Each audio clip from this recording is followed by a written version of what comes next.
You check the number late at night, not for any particular reason, not because a decision was pending or a refinance was being considered or anything urgent was happening. You checked it the way people check things they're watching without quite admitting they're watching. The home value estimate, the current loan balance, the mental subtraction that gives you the number you've been tracking without announcing you're tracking it. And somewhere in the last few months, the subtraction crossed $100,000. You looked at it for a moment, put the phone down. The house was quiet. Nothing had changed. Hello, I'm Lincoln, and most people think equity changes their life when they use it. But it doesn't. It changes them long before that, in ways so quiet and so consistent that by the time the change is visible, it's already finished. The number lands differently than you expected. $100,000 is a significant amount of money. The kind of number that, in any other context, in a savings account, in an investment portfolio, as a cash position, would register as real and substantial and meaningfully different from not having it. But something has already started. The shift isn't in the number. The shift is in how you hold yourself differently now that the number exists. You've crossed a threshold that changes, subtly, the interior weight of the financial decisions you make. Not consciously, below the level of conscious deliberation. In the same way that the first mortgage payment changed something you couldn't articulate until months later, the equity crossing this mark begins changing how you orient toward what's possible and what's at risk. What were you expecting to feel when the number crossed? Here is what the equity actually is before it becomes anything else. It's potential, not freedom, potential. The difference matters. Freedom is available. Freedom can be used when it's needed, converted into action or choice or resource on demand. Potential requires conditions. It requires the market to hold. It requires time and process to access. It requires that the decision to access it doesn't create a different set of constraints in the place of the ones it's solving. And here is the specific way it changes how you feel.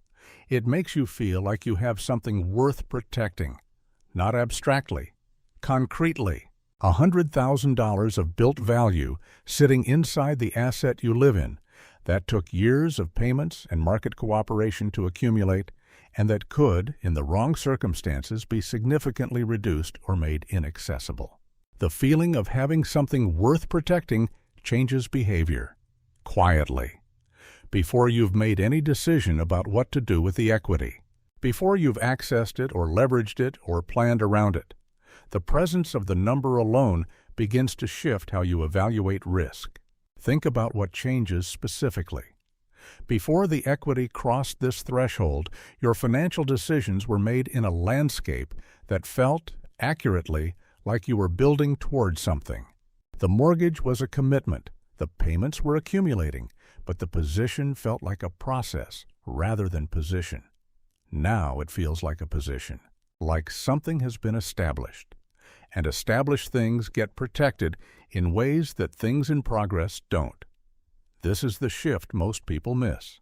Not the shift in what they can do with the equity, but the shift in what they're willing to risk around it.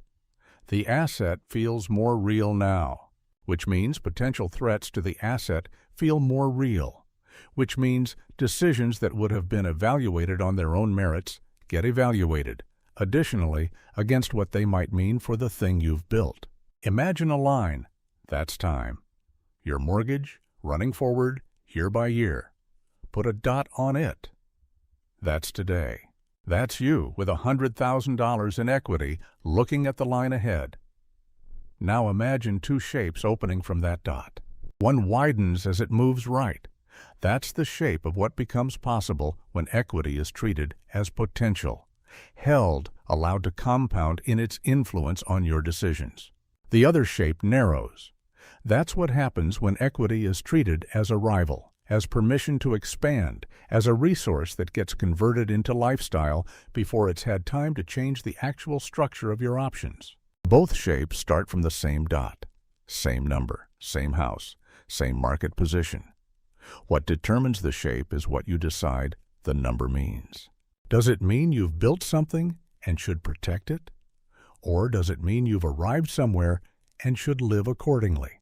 Most people, when they cross this threshold, feel the pull toward the second interpretation, and the pull arrives dressed as logic, not as impulse, as calculation. The calculation goes like this: the equity is real and it's in the house and it's not liquid, and the kitchen has needed attention for 3 years. And doing the renovation now, using the equity, is simply using the asset productively. It's an investment, not an expense. It's making the asset work rather than letting it sit. That logic is internally consistent. The problem with it isn't that it's wrong. The problem is that it converts potential into baseline, and baseline, once established, requires income to sustain. The kitchen that costs $40,000 against the equity line is now $40,000 that has to be paid back, monthly for years, from the same income the equity was supposed to buffer. The asset worked. It just worked in the direction of pressure rather than in the direction of the room, and the pull is understandable. The equity feels like a reward. It feels like proof that the years of payments, the months of maintenance, the accumulated investment of owning something rather than renting has been producing something real. The number on the screen is evidence that the bet paid off, and evidence that a bet paid off tends to generate the feeling that more bets are now available. So the kitchen gets reconsidered. The renovation that had been deferred starts to feel possible. The equity line of credit that would fund it feels different than consumer debt because it's secured by the asset, which makes it feel like using the asset rather than borrowing against it, even though, in the practical sense, those two things are the same. Or the car, or the trip, or the lifestyle adjustment that had been waiting for the finances to feel more settled, and they feel more settled now because $100,000 is in the house. Each of these decisions is understandable individually. Together, they convert the equity into something that doesn't compound and doesn't protect. They convert it back into baseline, into the same financial pressure the equity was supposed to relieve. Equity doesn't just change your net worth. It changes what feels permitted, and what feels permitted can quietly undo what took years to build. Here is a story. Her name is Caroline. She'd been watching the equity number since year 2 of owning the house, running the mental subtraction periodically, aware of the direction without making it a focus. When it crossed $100,000, something relaxed in her. Not dramatically, a degree or two. But in the following year, she made a series of decisions that each seemed reasonable, and that together reset her financial position in ways she didn't fully register until later. The kitchen renovation, she had wanted it for 3 years, and the equity made it feel funded. The car replacement, which she'd been deferring and which now felt affordable against the larger picture of what the house was worth. 2 vacations taken on credit, not recklessly, just less conservatively than the previous few years because the equity was there and the equity felt like cushion. 2 years after crossing the threshold, her net equity was lower than when she'd crossed it. Not because the market had moved, because she'd treated the potential as a resource and the resource had been used when her company restructured the following year and her role changed in a direction she didn't want. She ran the numbers on what a serious job search would require. The equity was there, smaller than before, but present. The line of credit was there. In theory, she had options. In practice, the financial structure she'd built in the 2 years after crossing the threshold had reconstructed the pressure the equity was supposed to relieve. The equity line was now a monthly payment. The upgraded car was a monthly payment. The vacations were credit card balances that were being serviced rather than cleared. The position she'd been in when she crossed the threshold, the position with a room in it, had been converted into an upgraded lifestyle that required just as much income to sustain as the old one had. She had months, not nearly enough, to make a decision at the pace a good decision requires. The equity hadn't failed her.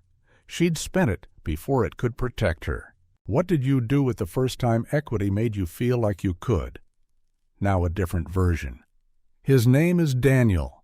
He crossed the same threshold around the same time, felt the same relaxing, the same degree or 2 shift in how he carried his financial picture. He made a specific decision to treat the number as confirmation that the structure was working, not as permission to change the structure. The equity stayed where it was. The kitchen renovation stayed deferred. He didn't make different decisions. He made the same decisions he'd been making before the threshold, because the threshold hadn't changed what he could actually do. It had only changed how secure it felt to keep doing it. A year later, his industry contracted. His company began a round of layoffs that didn't reach him but changed the internal dynamics of his work in ways he hadn't anticipated and didn't find acceptable. He began looking. Seriously, with the patience that comes from not needing the next thing to arrive on a specific timeline. The equity was still there. He hadn't borrowed against it or restructured around it. It sat in the background of his financial picture as exactly what it was, a position that changed his floor without changing his ceiling.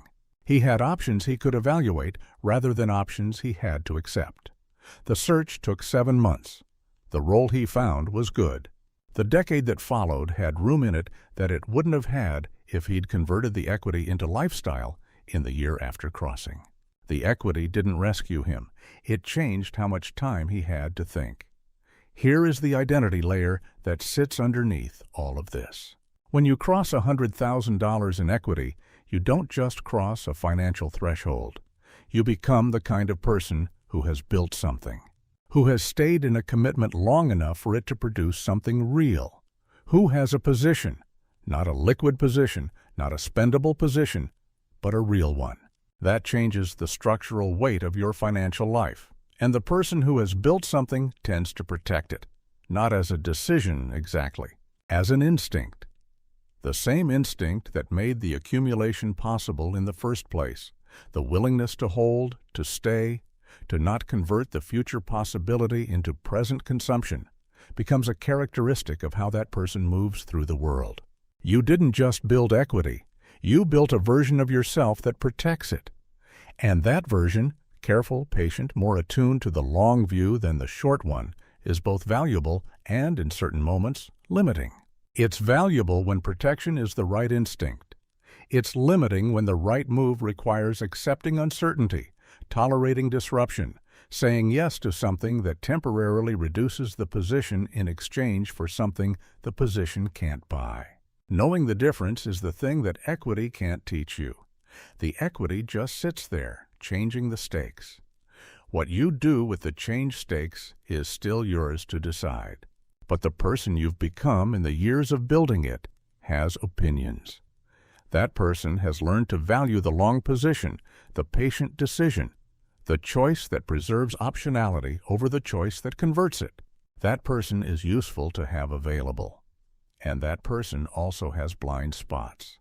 Specifically, the blind spot of treating all uncertainty as threat, all disruption as something to be defended against rather than moved through. The equity didn't create that person. It revealed them.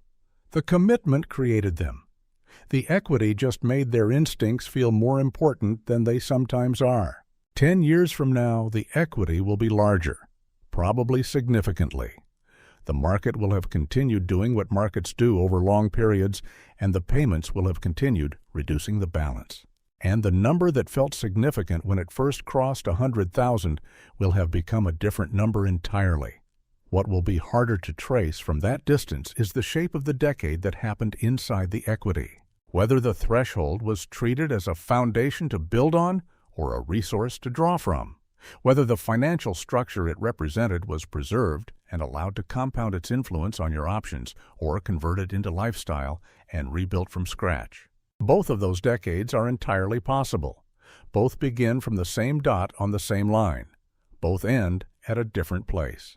The question then isn't whether you've built equity. You have. The number is there. The years of payments are in it. The market cooperation is in it. The specific effort of having stayed in a commitment long enough for it to produce something real, all of that is in the number. The question is what you turn the number into. Not financially. Behaviorally, what kind of decisions you make in the years after crossing the threshold. Whether the equity changes your options or changes your lifestyle. Whether the potential stays potential long enough to actually matter. You reached $100,000 in equity. What did it turn you into? And is that what you intended?